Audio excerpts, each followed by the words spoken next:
Hey, welcome back to Outdoors with Larry Ray. And normally you would be hearing Don King sing, but he's got 6 cough drops in his mouth right now, and he's just playing the guitar. That is the one and only Don King, the legendary Don King, the Hall of Famer Don King, playing his Taylor guitar that his daughter gave him. Isn't that nice?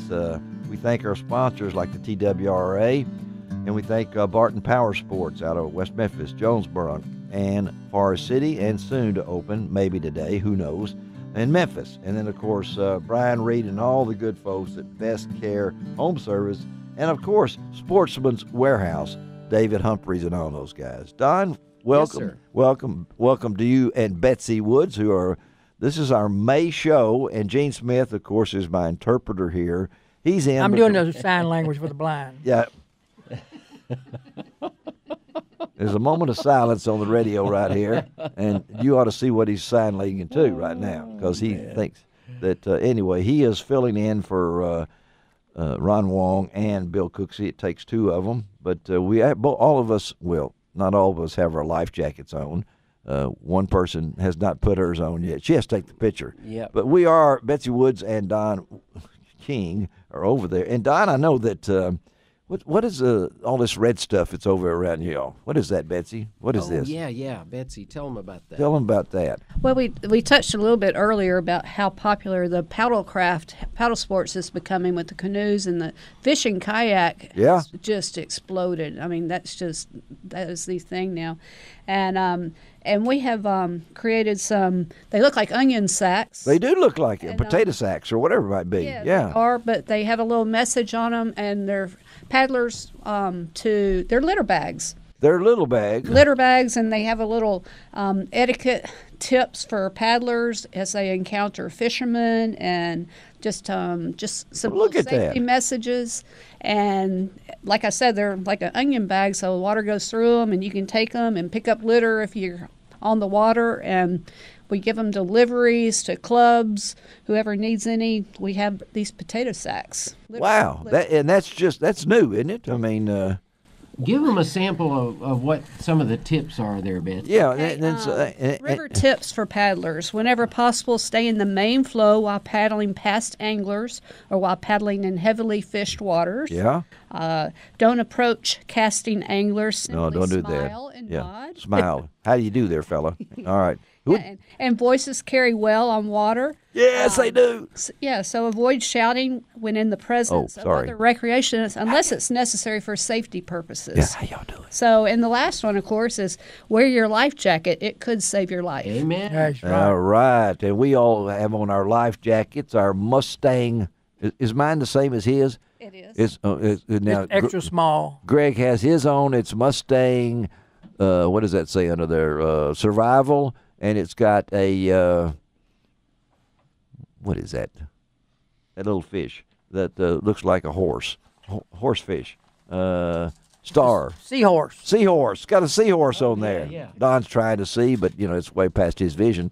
So he can't do it. But they're straight in from Nashville. Betsy, of course, is the state coordinator for boating safety, and Don is the coordinator for all things TWRA communication. I couldn't think of anything else. And Commissioner Cox is gone, so now we can talk without being worried about pronouncing something wrong over there. He can be very intimidating sitting over the corner over there. Yeah, Commissioner Cox, he's a great guy. He is a great guy, and you said it earlier. You said something about him being up for 2 terms. I mean, you were talking 12 years of your life. Yes, you are. And some people would say, "Man, that's just crazy." But he's very dedicated. He is. He is totally dedicated, and his heart is always in the right place. And him being the chairperson of the retention and recruitment committee is really important, and he's been really helpful in helping educate the other commissioners about how important it is to hang on to license holders that we have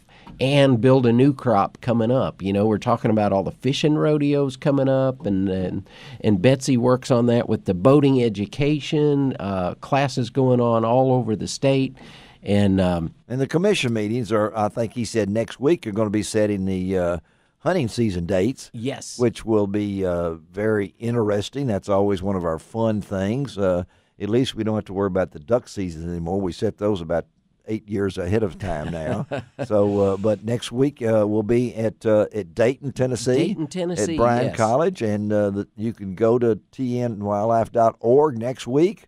All the crew will be over there, and folks, go to a commission meeting. I know I got kind of hard on some people when they came to Memphis, and I had to write about it because it was a wonderful facility at the Bass Pro Shops at the Pyramid. Yes, and there was more TWRA people than regular people, and I think, in their defense, I know it's a Friday. Well, and also, having it accessible online, I think has helped too. Because I think people can look at it. Well, that's true. But I guess so. I'm like you though, Larry. If you have an opportunity and it's in town, yes, yeah, come on out. Take it in. It's pretty neat to be there live when it's all happening. And if you and these people who gripe about certain things, and they say, I'm coming to that meeting, and don't come. That's like griping about politics, and you don't vote. Politics, that's exactly right. And there was one guy, he had a something to get off his chest, and he realized what he said. I explained before he said anything that he's don't know what he's talking about for one thing, and everything else is covered. Yeah. So he didn't speak at all. No, he did not speak at all. And, it is a big education process. Yes, Some it is. people come and, like you said, they'll have something that they want to share or talk to the commission about, and then they'll learn something that kind of negates whatever it was they were going to complain about. But other times I've seen the commission completely change their mind about a topic because one person got up to the public mic and said something. Yeah. Here's what I feel, and here's the way I see it. And well, it's so structured now, in which I'm a structured person. You got it down time-wise for them. They're all up there. There's a microphone. Yes. It's a chance. Where else can you go and speak to the bosses? That's right. Before they take a vote on anything, they ask, is there any public comment? Has anybody got something to say about this before we take a vote? And well, I just took a vote right now, and I want to hear some music. I mean, what do you got for us, Don? We got some. Oh man! Well, give me some music there. Betsy can sing with you if she wants to. No, she's really moving away. Look at this. Do you do Faded Rose? Yeah. Let's hear something. Maybe something that's coming on the Route 66. Yeah, one of your new ones. Chantilly Lace would be good. No, I know you've done that one before. Folks, you go to their, what's that website for the? Roadcrew66.com is the band website. Roadcrew66.com is the band site. I'm going to put that on LR because I know they're at Leaper's Fork a lot. That's right. I want to come see you guys. Franklin, Tennessee. We're going to be at the Rialto Theater in Joliet, Illinois at the end of October. We've got a date up there. Really? One of those classic do you know that's where the prison is, So, yes. Yep. The Illinois State Prison. Isn't that right? Greg Ratliff, who is from that area, know that area. So you're at Joliet. I think that's where Al Capone died. I was in prison. Anyway, I don't want to get away. Let's hear it. All right, let's hear this. What you got for us? All right. Well, you wanted a Route 66 deal. Here's one. Here's one about a neon sign. A neon sign from Don King. You see a lot of that on Route 66. You do, yeah.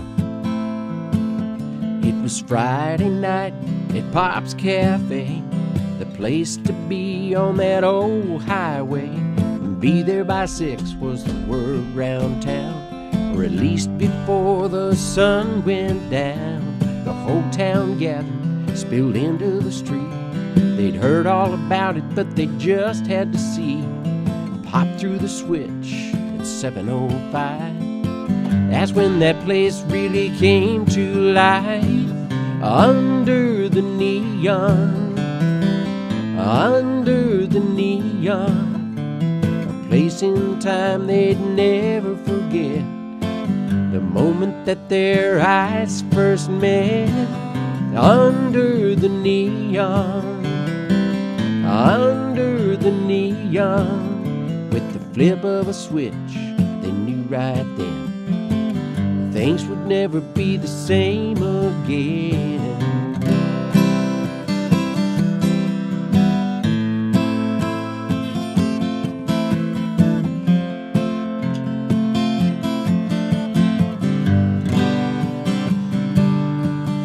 She was just passing through on her way out west. Serving God and country was next on his list. Years went by and Pops closed down. The 4-lane came and bypassed town. Life often brings you twists and turns, what might have beens and lessons learned. As time passed and days drifted by, mind would recall those deep blue eyes under the neon, under the neon. The place in time they'd never forget, the moment that their eyes first met. She read her paper, he saw it online. They were gonna relight old Pop's neon sign. Oh, yeah. She took the train and arrived from the west as he cruised into a painted sunset. Now each of them made their way through the crowd as that light came on and the sun went down. Years spent apart all melted away as their eyes met again at Pop's Cafe under the neon. Yes. Under the neon, a place in time they couldn't forget, the moment that their eyes first met. Under the neon, under the neon, with the flip of a switch they knew right then things would never be the same again.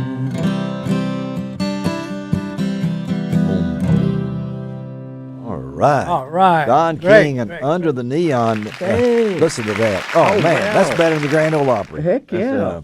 So did you write that one? Yeah, I wrote that with my good friend Joe Lesh. He's in the band. Yeah, he's in the band. Joe's in the band. For years, we'd had a guy that's from Missouri who heads up the Missouri Route 66 Association. Uh-huh. He said, you guys need to write a song about neon. Yeah.